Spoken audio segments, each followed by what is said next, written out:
Ahora voy a tener el gusto de leer la sexta y última parte del capítulo La filosofía en las transformaciones de México, un esbozo, del libro La filosofía en las transformaciones de México y otros textos, obra de Gabriel Vargas Lozano.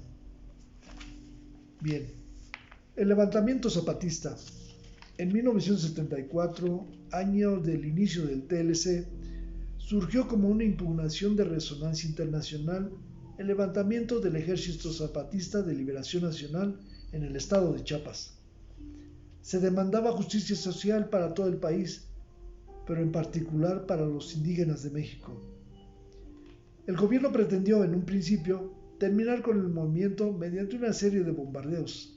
Sin embargo, más tarde, fueron suspendidas las hostilidades y buscó una solución negociada denominada Acuerdos de San Andrés, que, por cierto, no se han cumplido hasta ahora, aunque el EZLN ha logrado el respeto a su autonomía en algunas zonas del estado.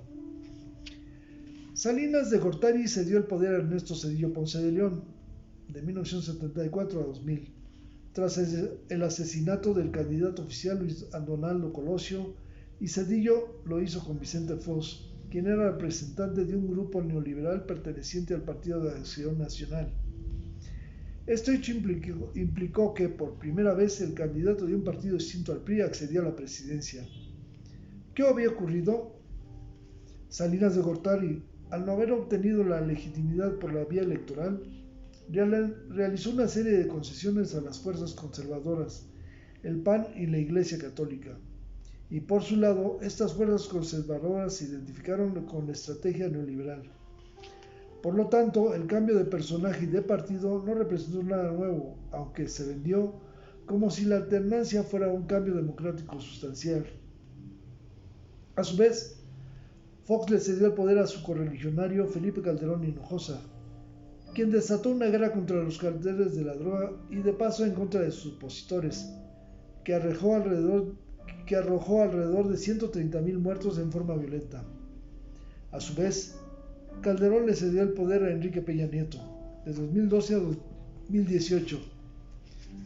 Hay que aclarar que ninguno de los presidentes mencionados llamó a la política empleada por su nombre real, el neoliberalismo, sino que los disfrazaron con otros como los de liberalismo social y globalización.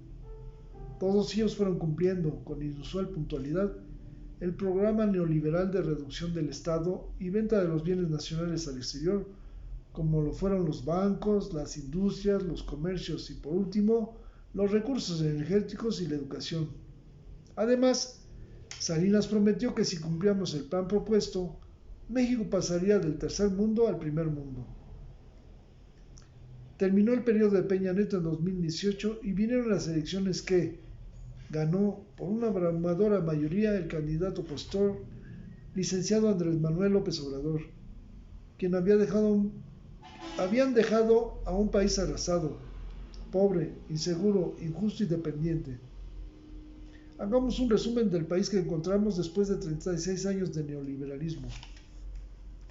Una polarización sin precedentes entre ricos y pobres.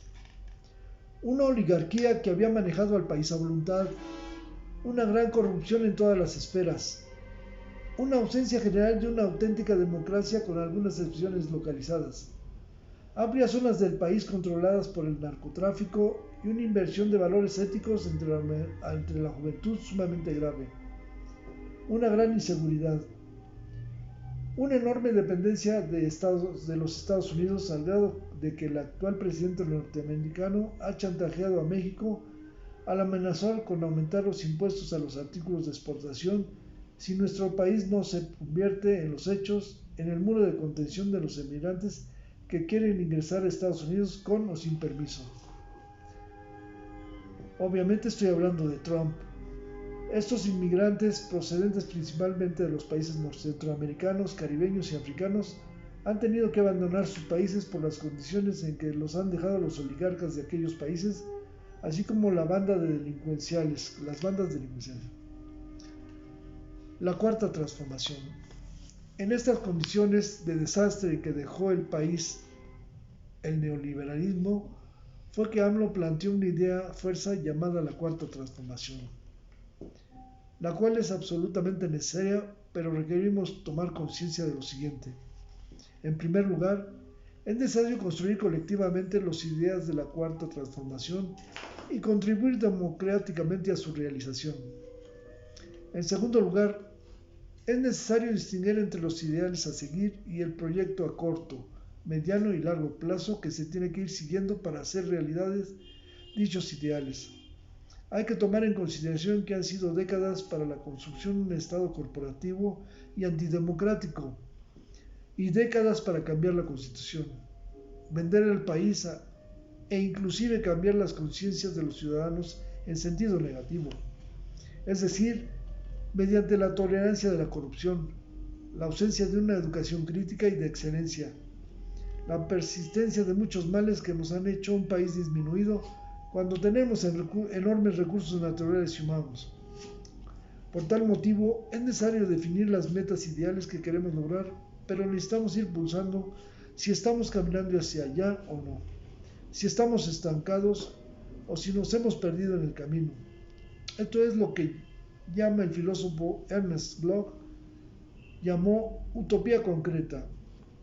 Se requiere concebir a los ideales como estrellas polares que orientan nuestra navegación hacia tierra firme, pero que también se requiere, mediante un análisis científico y filosófico, saber en qué momento estamos. El derecho a la utopía. ¿Cuáles son nuestros ideales o también nuestras utopías? Lograr una sociedad en donde impere la justicia, donde exista una democracia verdadera, una sociedad en donde exista una distribución equitativa de la riqueza, en donde forme parte profunda de la conciencia de los individuos la no corrupción, no discriminación racial, sexual o de clase, una sociedad en donde los indígenas y su cultura sean reconocidas plenamente, un país independiente, con fuerza propia en todos los ámbitos, en donde no exista analfabetismo básico o cultural, en donde se contribuya al equilibrio ecológico, un país completamente libre de colonialismos y dependencias reales y mentales. Para todas y cada una de estas metas hay un conjunto de filosofías que contribuyen a su estudio y a su crítica en el panorama mundial, y una gran reserva teórica en nuestra historia. La filosofía nos ayudará a construir uno de los pilares fundamentales de la Cuarta Transformación.